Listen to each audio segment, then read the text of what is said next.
وہاں اطلاع پہنچی، دوڑ کر وہاں سے آئے، اپنے گھوڑے سے اترے، آپ کا والا کمرہ جس میں آپ کا انتقال ہوا ہے، جس میں آپ دنیا سے اپھر گئے، یہ حضرت عائشہ رضی اللہ تعالی عنہ کا حجرہ ہے، اور حضرت عائشہ آپ کی بیٹی نے سیدھے گھر میں آئے، اور گھر میں آنے کے بعد جو پڑھنا تھا پڑھا، آپ کے چہرے پر چادر تھی اس کو ہٹایا، آپ کی پیشانی کو چوما، اور اس کے بعد بڑے پیار سے کہا اے اللہ کے رسول جب آپ زندہ تھے جب بھی پیارے، آج موت آ گئی، اللہ نے جو آپ کا تقدیر طے کی تھی آپ جب بھی پیارے۔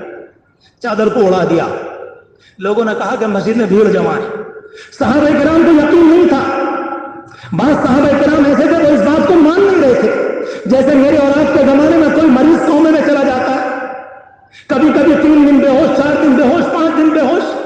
اللہ کے رسول علیہ السلام معراج کے سفر میں گئے نئی جسم کے، کچھ صحابہ کرام وہ تھے جو یہ کہہ رہے تھے نہیں اللہ کے رسول کا انتقال نہیں ہوا ہے، آپ واپس آئیں گے اور جب تک رہیں گے جب تک دنیا کے اندر دین مکمل نہ ہو جائے۔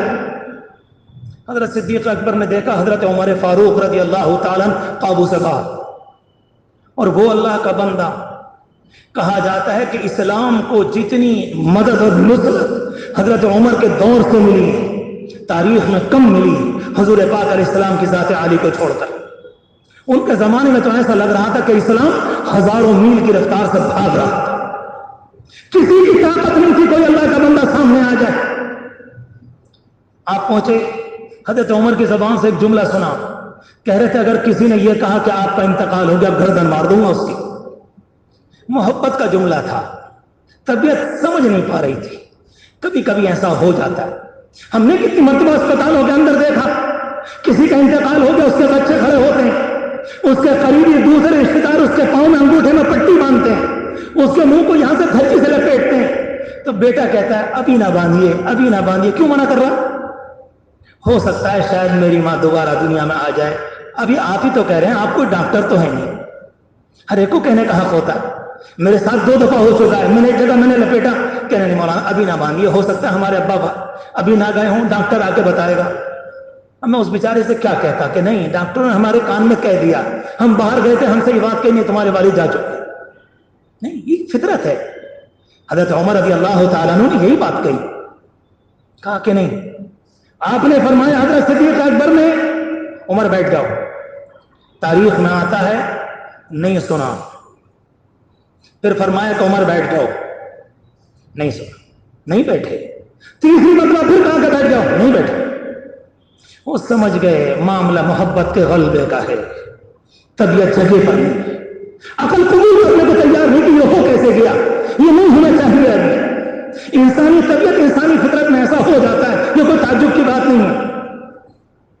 جیسے یہ دیکھا تو آپ منبر پر آئے، حضرت صدیق اکبر رضی اللہ تعالیٰ عنہ نے خطبہ دیا، الحمدللہ نحمدہ ونستعینہ، اور پھر اس کے بعد قرآن کی ایک آیت پڑھی، وما محمد الا رسول، محمد اللہ کے رسول تھے۔ سن لو کان کھول کر، قد خلت من قبلہ الرسل، رسول پہلے بھی آئے ہیں اور جا چکے، افإن مات، اگر ان کا انتقال ہو جائے، او قتل، یا وہ شہید کر دیے جائیں، انقلبتم علی اعقابکم، تم دین چھوڑ دو گے؟ تم نے کس کو مانا؟ تم اپنے دل پر ہاتھ رکھ کے بتاؤ، تم نے اللہ کو مانا کہ اللہ کے دین کو مانا ہے؟ قرآن کی جو آیت پڑھی تو صحابہ میں سناٹا، اور پھر اس کے بعد صاف کہا اسی جگہ کھڑے ہو کر، میں اپنے نوجوانوں کو یہی جملہ سنانا چاہ رہا تھا، ایک ایسا جملہ کہ میں اور آپ جب بولتے ہیں حضور پاک علیہ السلام کے لیے ادب اور احترام کا جملہ بولتے ہیں، ہم اور آپ کہتے ہیں آپ کا وصال ہو گیا، ہم اور آپ کہتے ہیں آپ پردہ فرما گئے، ہم اور آپ کہتے ہیں آپ پر کو تشریف لے گئے، ہم اور آپ کہتے ہیں آپ کا وصال ہو گیا، ہم اور آپ کہتے ہیں کہ آپ کا انتقال ہو گیا، یہ جملے نہیں بولے۔ انہیں معلوم تھا کہ اگر میں نے اس موقع پر مسئلے کو صاف نہیں کیا امت میں دھڑال پڑ جائے گی۔ فرمایا فإن محمدًا قد مات، محمد صلی اللہ علیہ وسلم مر گئے۔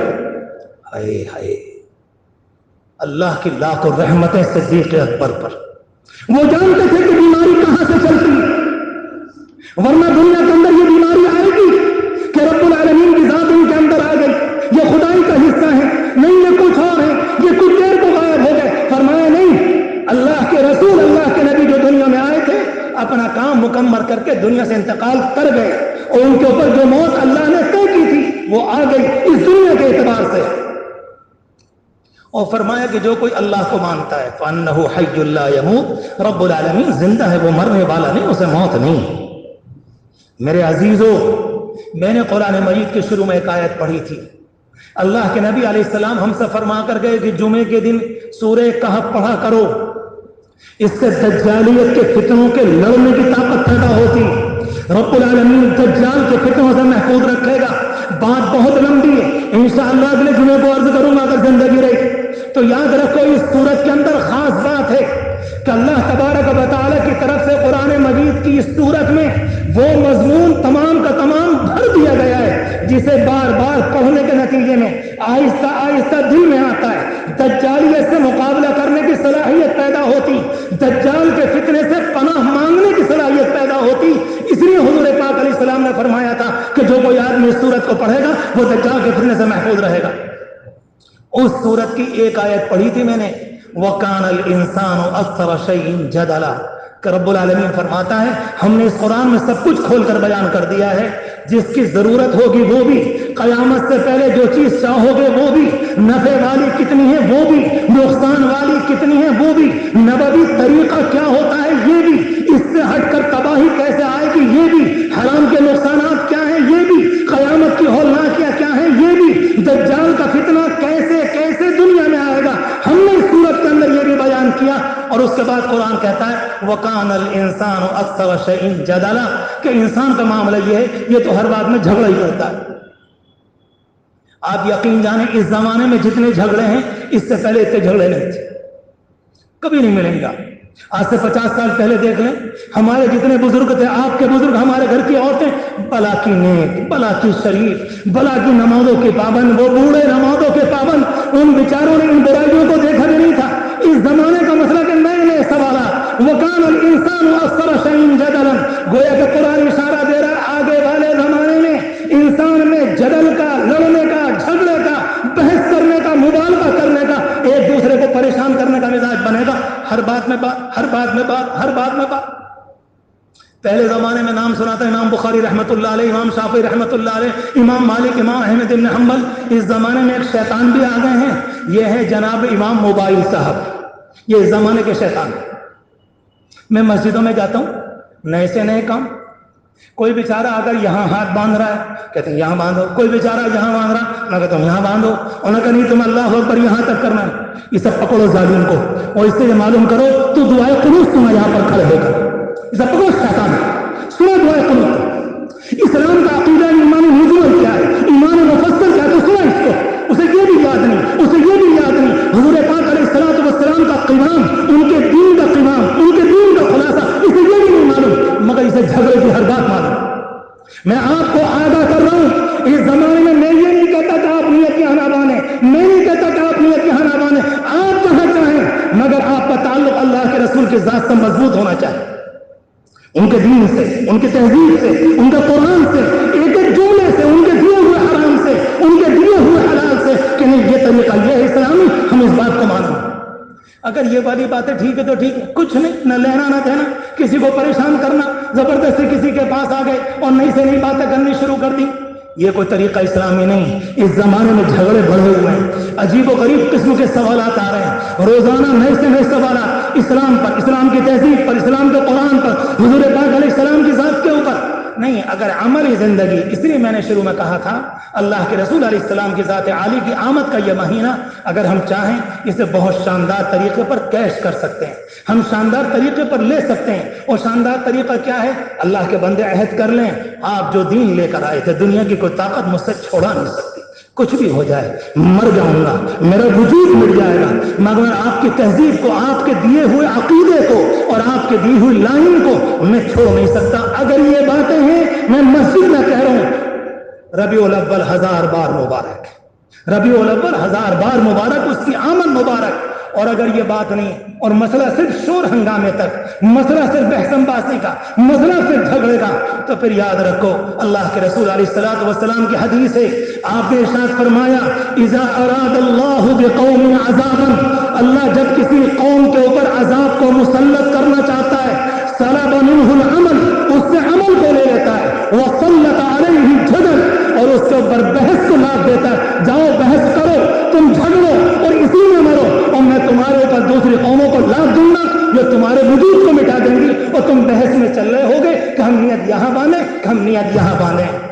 الامان الحفیظ، خدا کی پناہ، بس دعا کر سکتے ہیں اللہ تبارک و تعالی ہم سب کی، آپ کی، امت مسلمہ کی، سب کے ساتھ حفاظت کا معاملہ فرمائے، اس طرح کے گناہوں سے ہمیں محفوظ رکھے، اللہ سچا اتباع نصیب فرمائے، حضور پاک علیہ السلام کی تابعداری نصیب فرمائے، جو اسلام کا دیا ہوا اصلی عقیدہ ہے رب العالمین ہمارے دلوں کی گہرائیوں میں اتار دے، اللہ ہمیں نفاق سے بچا لے، شرک سے بچا لے، کفر سے بچا لے، ہر طرح کے گناہ سے ہم سب کی حفاظت فرمائے۔ وآخر دعوانا ان الحمد للہ رب العالمین۔